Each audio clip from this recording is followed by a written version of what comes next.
This channel does not promote any violent, harmful, or illegal activities. All content provided by this channel is meant for an educational purpose only. Hello friends, welcome back to my channel. আজকে আমরা এই ভিডিওর মাধ্যমে দেখে নেব উল্টো পথে NRC শুরু, বাতিল হবে লক্ষ লক্ষ ভোটার কার্ড, করণীয় কি দেখুন। অর্থাৎ আপনারা হয়তো সকলেই ইতিমধ্যে জেনে গেছেন যে ভোটার ভেরিফিকেশন কিন্তু চলছে, যেটাকে কিন্তু আমরা উল্টো পথে এনআরসি রূপেই দেখছি।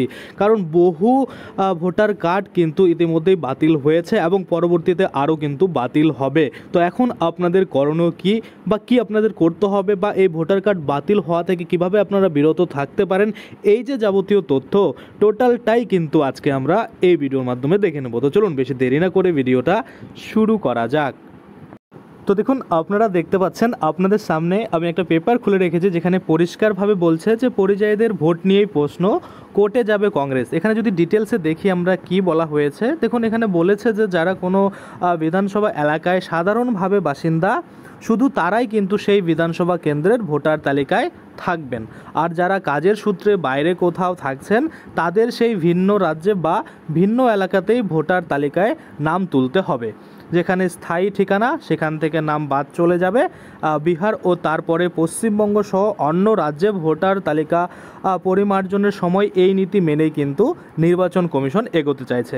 অর্থাৎ এখানে ডিটেলসে কিন্তু বলছে যে আপনার বাড়ি যেখানেই হোক না কেন, বর্তমানে আপনি যেখানে রয়েছেন কাজের সূত্রে পরিযায়ী কর্মচারী হিসাবে, বা আপনি অন্য জায়গাতে রয়েছেন, কিন্তু আপনার পার্মানেন্ট অ্যাড্রেস আলাদা এবং বর্তমান যে প্রেজেন্ট অ্যাড্রেস সেটা আলাদা। তো সেক্ষেত্রে এখানে বলা হয়েছে বর্তমানে আপনি যে বিধানসভা এলাকার আন্ডারে থাকবেন সেখানেই কিন্তু আপনার নাম তুলবে এই ভোটার লিস্টে, এবং আপনার যে স্থায়ী ঠিকানা সেখান থেকে বর্তমানে কিন্তু বাদ চলে যাবে, এবং পরবর্তীতে আপনারা যখন ওখানে আসবেন সেখানে কিন্তু আপনার পুনরায় আবার নাম চলে আসবে। আর যে আপনি যেখানে থাকতেন বা প্রেজেন্ট অ্যাড্রেস যেখানে ছিল সেটা কিন্তু কেটে যাবে, আপনার পার্মানেন্ট অ্যাড্রেসে চলে আসবে। অর্থাৎ বলতে যাচ্ছে যখন আপনি যেখানে থাকবেন সেই বিধানসভা কেন্দ্রের আন্ডারেই কিন্তু আপনার যে ভোট দেওয়ার অধিকার সেটা কিন্তু থাকবে। এই পরিস্থিতিতে বিহার ভোটার তালিকায় বিশেষ পরিমার্জনের বিরুদ্ধে কংগ্রেস তথা বিরোধী শিবির সুপ্রিম কোর্টে যাবে বলে প্রাথমিকভাবে সিদ্ধান্ত নিয়েছে। কংগ্রেস সূত্রের বক্তব্য, এটা শুধু বিহারের সমস্যা নয়, এরপরে অন্য রাজ্যেও কিন্তু নির্বাচন কমিশন একইভাবে ভোটার তালিকা সংশোধন করবে, ফলে এটা জাতীয় সমস্যা। তাই পাটনা হাইকোর্টের বদলে সুপ্রিম কোর্টে মামলা করার কথা ভাবা হচ্ছে। দেশের নাগরিকদের দেশের যে নাগরিক রয়েছে, যারা অরিজিনালি ভোটার রয়েছে, তাদের কথা মাথায় চিন্তা করেই কিন্তু এরকম কংগ্রেস থেকে ডিসিশন নেওয়া হচ্ছে।